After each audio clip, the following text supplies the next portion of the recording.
I have theories, and if you're interested, keep watching. I'll tell you those theories. And that's why, let me put my notes down for a second. I have my opinions, and I think most people would disagree with them, but I don't care. They're my opinions. Maybe that's a hot take. Maybe I'm wrong, but well, let's see. Is 2024 a good publication year or isn't it?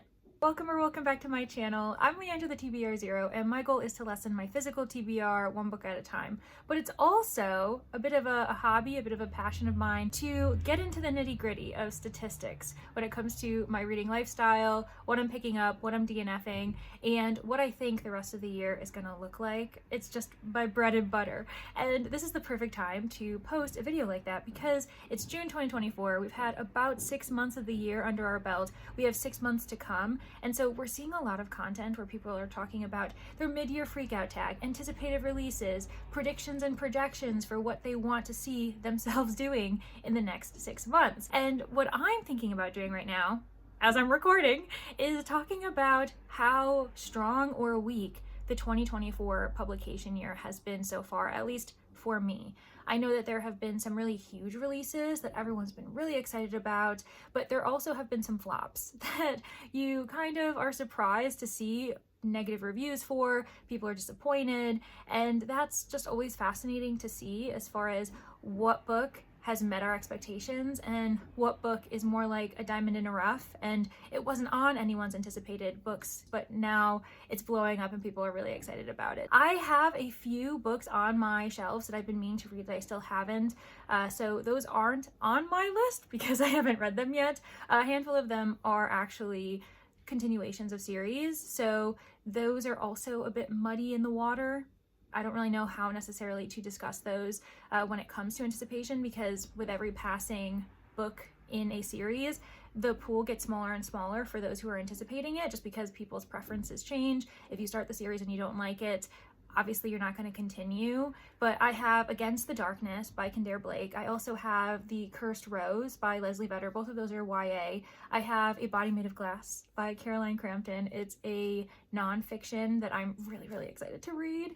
I also have The Queen of Poisons, The Queen of Poisons by Robert Thorogood. That's a third book in the series that I'm also really excited about. And finally, I have Sunbringer by Hannah Kaner, and honestly, Godkiller was so good that that's probably within the list that I've provided you, the one I'm most anticipated for, that I'm really excited to read, but I probably won't get to it in June, so it's going to be a later Leandra kind of situation. But what I have done so far in 2024 is I have read 10 books that were published in 2024, and I'm going to go through them and see, were they worth it?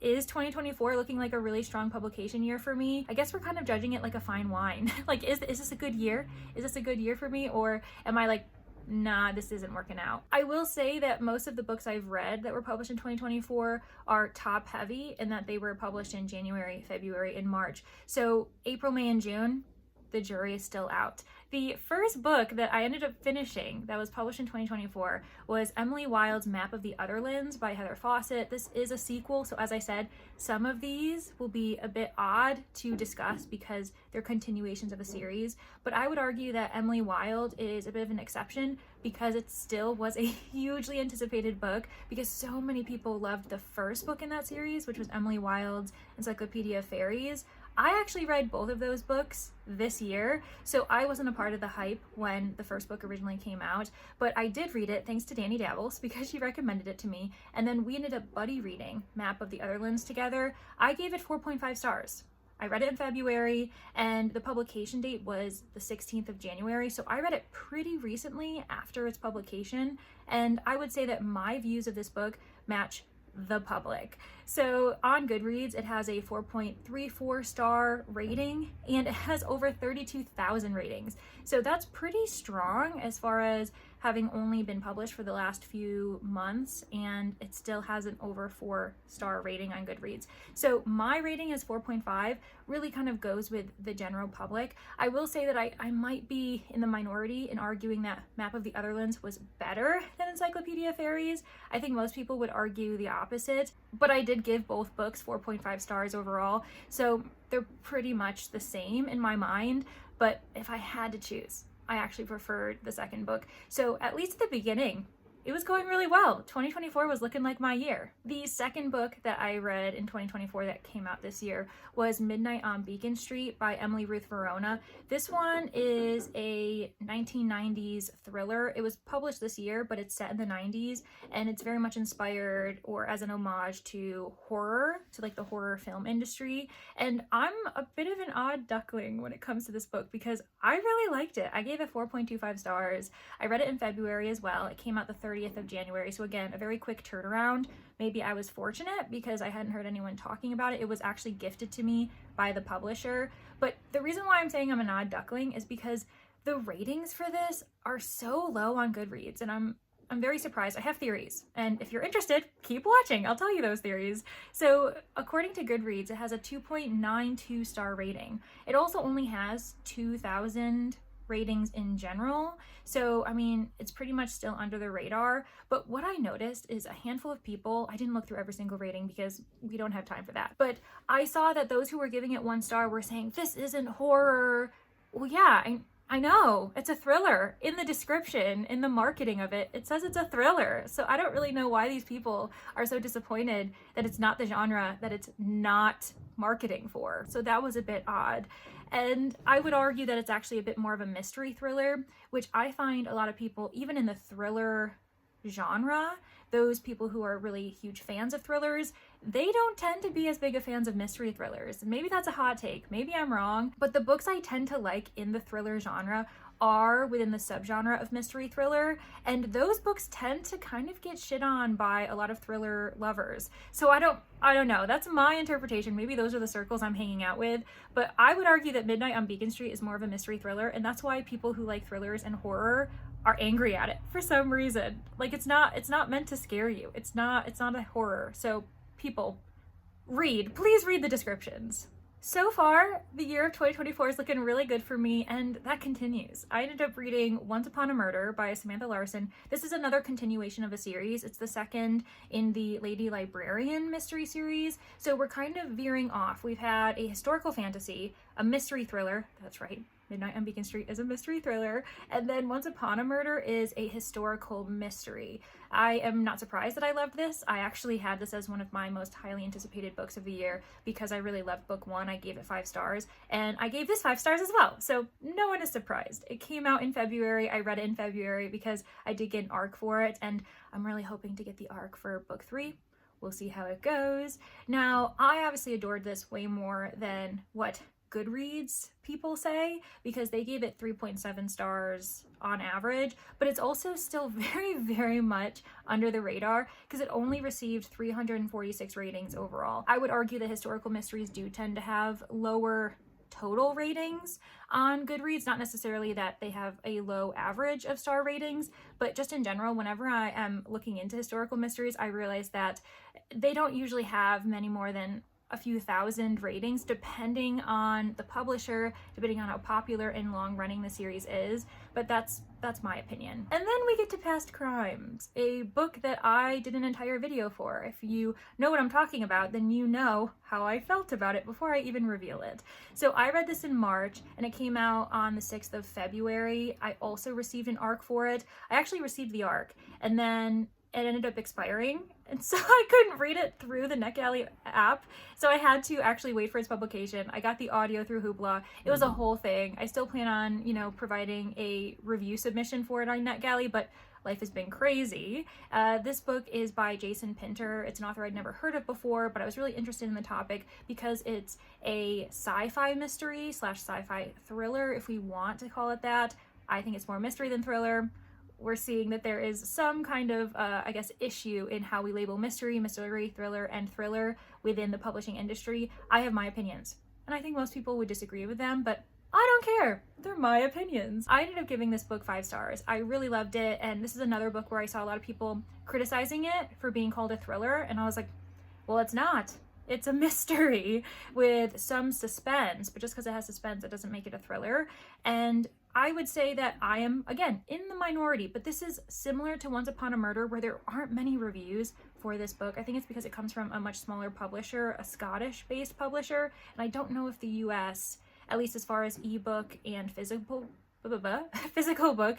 Kind of, I don't know if they actually have gotten the rights to it yet. I don't know if it's been sold or, you know, attempted to be sold there, because the only publisher I know of is, I think it's Verona Press, and that's based in Scotland. So it got 3.64 star ratings on average, and this is another one that has less than 400 ratings overall on Goodreads, 362. So right around there with Once Upon a Murder. Neither one of them have gotten even close to 1,000 ratings on Goodreads. I gave them both 5 stars though, so maybe, just maybe, I found some diamonds in the rough that no one knows about. Maybe you should give it a try, I don't know. The 5th book that I read that was published in 2024 is Death and Fromage. This one's a bit tricky, because if you're not based in the US, you're probably like, Leandra, have you done your research? This wasn't published in 2024. It's been out for quite some time. Well, it has in some countries. This is by Ian Moore, and again, we're seeing a continuation of a series. I received the ARC for it. What it is that it's a kind of cozy mainstream mystery that's set in the French countryside. It's the Follet Valley mysteries. I had a good time with the first book. I gave it 4 stars, and so I knew this would be a safe request if I got it as an ARC through NetGalley. I got it, and I gave it 4 stars again. But let's clear up this whole publication confusion, especially for those who are in the US who are like, Leandra's right, it came out in 2024. Well, it came out in 2024 by Poison Pen Press. That's an American publisher, but this book has been out for, I think, at least a year in the UK.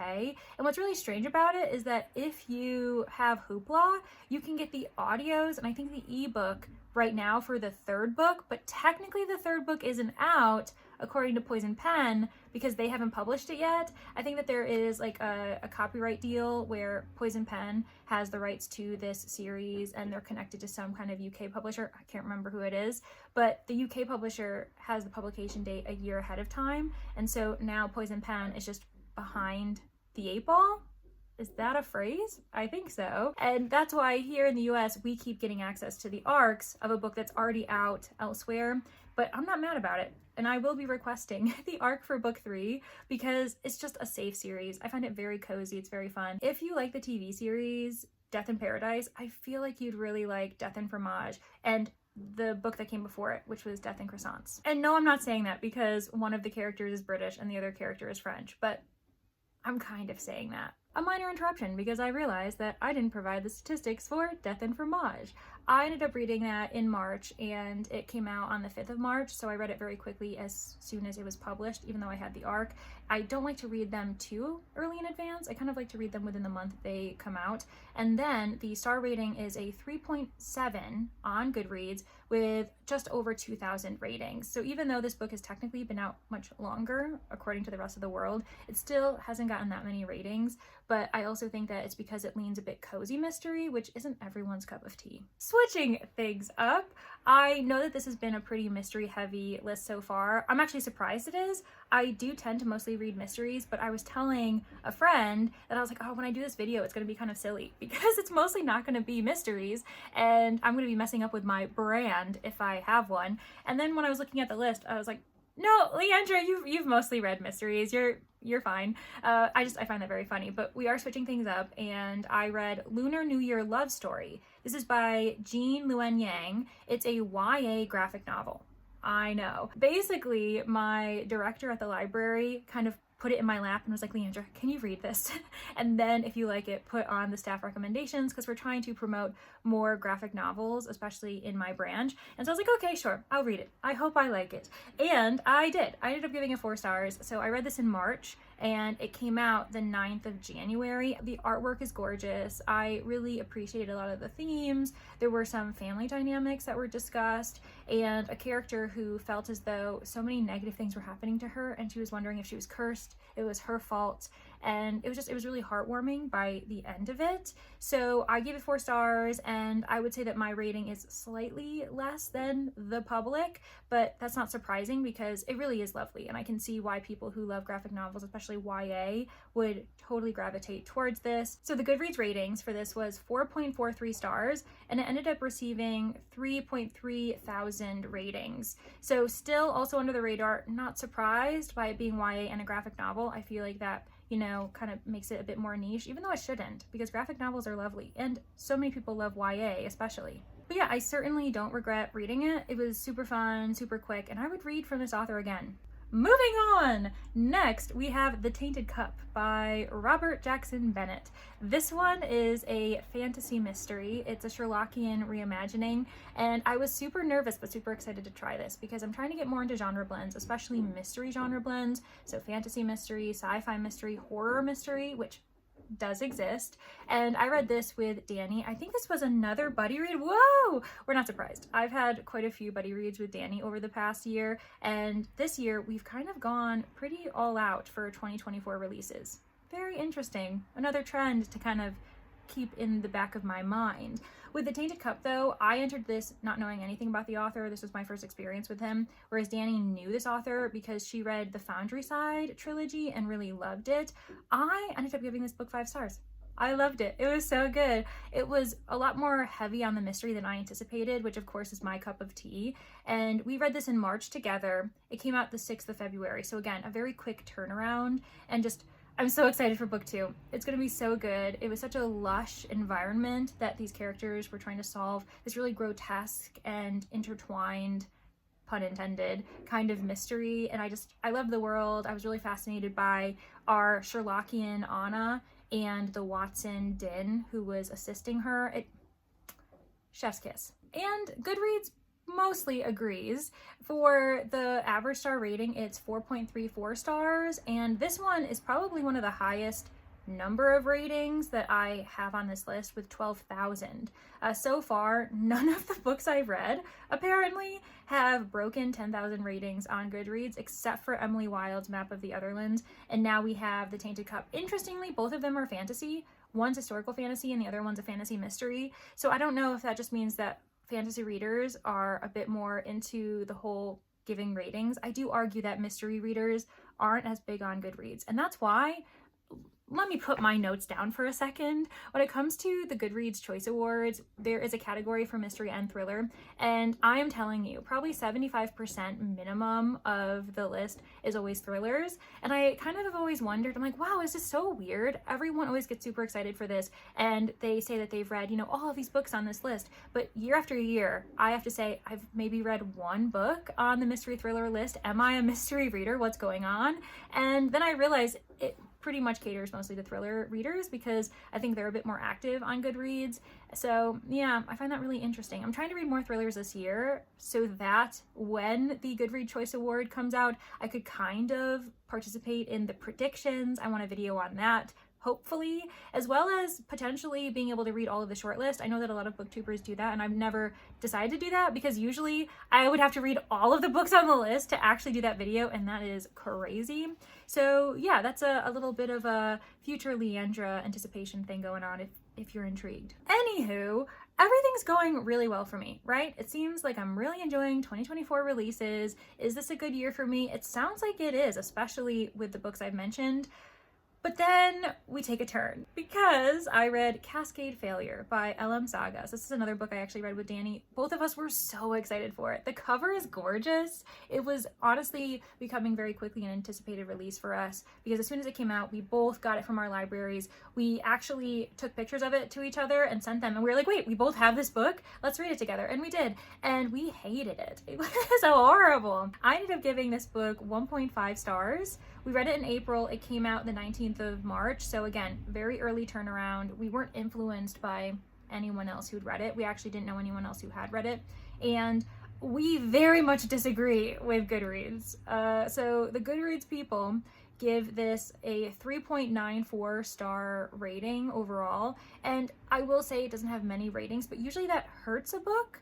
So it's kind of surprising that it has almost a 4-star rating with 892 ratings overall. This book was just not very good. And I'm really sad because it's the only, well, it's not the only sci-fi. I read Past Crimes, which is a sci-fi mystery, but that's, really disappointing as someone who really enjoys sci-fi typically, and I'm trying to have myself read it more in 2024, especially because there's so many great new releases coming out that I'm really excited about. But this book was not good. So hopefully I can read a few more 2024 releases for the sci-fi genre that's purely sci-fi to make me feel better about this. But this it was not good. And the disappointment continues. I ended up reading The Busybody by Kemper Donovan. It was an ARC that I received actually in 2023 with an anticipated release of 23rd of January. I didn't read it until May, mainly because life was busy. I was hosting Readathon, and then there were so many other readathons I was doing that just like prevented me from ever prioritizing it. So I finally read it. I actually was reading it because I know that it's by a queer author, and I was thinking, oh, this actually could work perfectly for the Amazing Readathon, which I'm hosting right now. I'm a team lead. I'm not hosting it. The host is Brie, and she's lovely. But as a team lead, we have to do host favorites, and I really wanted all of my host favorites to meet the genre bonus as well as the confirmed LGBTQ plus author bonus, but this book just wasn't good, and I was so upset about it. I think I would have given it 4 stars just for being like a solid mystery, but there was some problematic content in there that I did not sit well, and it was really frustrating every time it came up. So I gave this 2 stars, and I kind of don't fully disagree with the Goodreads ratings. I'm definitely lower, but this is one of the lowest ratings on the list, excluding Midnight on Beacon Street. So The Busybody ended up getting 3.54 stars, and it has 1,800 ratings in total on Goodreads. So actually it's pretty comparable to Midnight on Beacon Street. Both of them have low ratings, and both of them are around 2,000 ratings total. But I actually really enjoyed Midnight on Beacon Street, and I think the issue is that people entered it thinking it was something else, whereas The Busybody had issues of some fat phobia as well as objectification of this one man in the book, and I was like, he doesn't need that. This isn't funny. It's actually just weird. So yeah, The Busybody was not for me, and that's why I got 2 stars. Finally, the 10th book that I read that came out in 2024 was At First Bite by Olivia Dade. This was recommended to me actually by Brie from Four Paws in a Book, that host of the Amazing Readathon I mentioned, who is lovely. I did it for my Meet the Booktuber vlog for her. It was one of her 3 recommendations for me, and it was definitely risky because I don't really read romance. As you can see, it's actually the only romance on this list, and I do find it interesting the variety of genres that I'm seeing here in 2024. I'm kind of sad I'm not seeing a horror, but that's okay. We can always remedy that in the next 6 months and hopefully read more than just one horror that comes out in 2024. Anyways, I ended up giving Olivia Dade's At First Bite 3.5 stars. I read it in May. It came out the 13th of February, and I would say that I'm probably in the minority. I understand though, because romance is hit or miss for me. I actually think I struggle with romance more because I have more issues with certain plotting, character development, and recently in 2024 I've been seeing a lot of problematic content in romances that are super popular, and it's very confusing to me. Olivia Dade is not one of them though, so that was really lovely, and that's why I got 3.5 stars. So I would say it's actually really strong coming from someone who doesn't tend to appreciate romance like others. It's very rare that I give a romance 5 stars, and when I do, it is great. So with this, I know I'm in the minority. It has an average of 3.85 stars on Goodreads, and it has just over 6,000 ratings total. So I would say that it's still a bit of a diamond in a rough. Not as many people are rating it compared to other romances in 2024, but I was actually pretty impressed. I thought it was fun. It was cute. I really loved the depression rep, as well as the fact that we had a fat main character and we didn't talk about her fatness. Because a lot of times I feel like it's almost fetishized when we have a character who's fat, but this one was really lovely, and she was confident, and the love interest, he was just really impressed with her, and I liked how he gave some indications of being neurodivergent in my opinion. So there was a lot to appreciate as far as the representation in that book. Well, let's see. Is 2024 a good publication year, or isn't it? I would argue that it probably is pretty good so far. Like I said, I've only read 10. It's mainly because I've been focusing more on my backlist. So right now, my most popular year of reading is 2023, and then after that is 2022. And I have a handful of books from randomly 2014 and 2017 and 2019. I don't know why, because I'm not choosing these books based on publication year. So that has been kind of interesting. Whereas with 2024, I have a lot of books borrowed right now from the library that were published in 2024, but I haven't been prioritizing them, mainly because, as I mentioned, I am participating in the Amazing Readathon, so I don't really get to choose what I'm reading. It has to fit a prompt, and so I've just kind of been scrambling all over the place. So June really isn't going to be the month where I read more 2024, in my opinion. But I am pretty impressed that my reading of these 10 books kind of branches out to various areas within booktube, within the genres that we see in the publication industry. So we had a historical mystery, a mystery thriller, historical wait, what did I say? We had a historical fantasy, mystery thriller, historical mystery, mystery sci-fi, cozy mainstream mystery. We had a YA romance graphic novel. I would argue that that was a romance. We have a fantasy mystery. We have sci-fi dystopian. Then we had a cozy mystery, and we had a contemporary romance.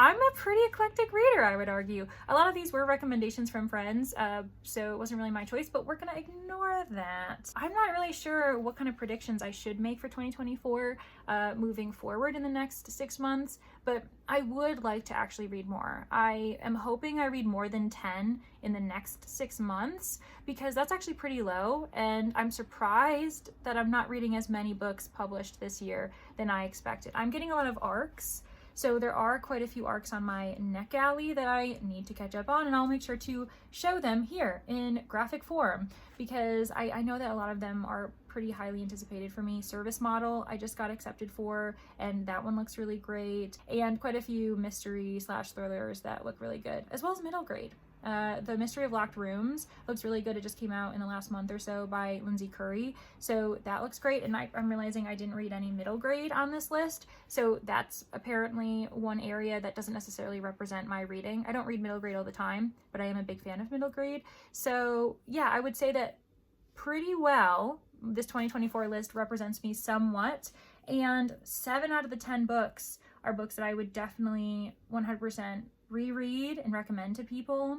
And even at first bite, that's not in the top 7, but I can see a place in the community why it's really well loved. So yeah, good job 2024. You're doing a great job so far, and I'm really looking forward to seeing what books I end up picking up between July and December. Let me know if you have any recommendations for me, whether it's books that you actually have read in the first 6 months that you really loved that came out in 2024, or if there are books that you know are coming out soon and you're like, Leandra, you should get on this. This is going to be really interesting, because I'll probably do this video again in 6 months and I can reflect on, do I still think 2024 is a good publication year? We're gonna see. Thank you all so much for getting to the end of this video. I really appreciate it. I hope you had fun with my ramblings as I was reflecting upon the books I read and trying to decide whether 2024 is a good publication year or not. If you disagree with me, also let me know in the comments. If you're like, Leandra, 2024 is actually looking pretty bleak for me because I've read all of these books, none of them are above 3 stars. I'm creating this fictional commenter. If that's you, please let me know, because then I can confirm that you are a real person. I also want to thank my patrons at the Manor. I really do appreciate you. You've all been so lovely and so patient, especially because June has been a really busy month for me. So thank you so much to my sleuths. I know we got a brand new sleuth, Anna. Hello, Anna. Welcome to the Manor. Thank you for joining us, because we've had some murders and we really need your help. Also, thank you to my witnesses. They are traumatized. They have found too many dead bodies, and I think they all need hot cocoa and maybe some soup to make them feel better. My suspects, they don't really care. They're all suspicious. They probably committed the murder altogether. We're gonna find out if that actually is true. And then finally, my corpses, the people who actually are dead. Thank you so much for being willing sacrifices for the Manor. We do appreciate you. If you've reached the end of this video and you've had a good time, please be sure to like the video and also consider subscribing, especially if you want to see me continue to do content like this. I think it could be fun if I do a video reflecting on my 2022 reads that I've read this year, even my 2023 reads that I've read this year, because those are actually my most popular reading years, as I've mentioned, and I think it could be kind of interesting if they're doing better than 2024 on average. All right, that is it for me. Thanks everyone so much. I hope you're having a lovely reading month whenever you see this, and I do hope to see you in the next one. Bye.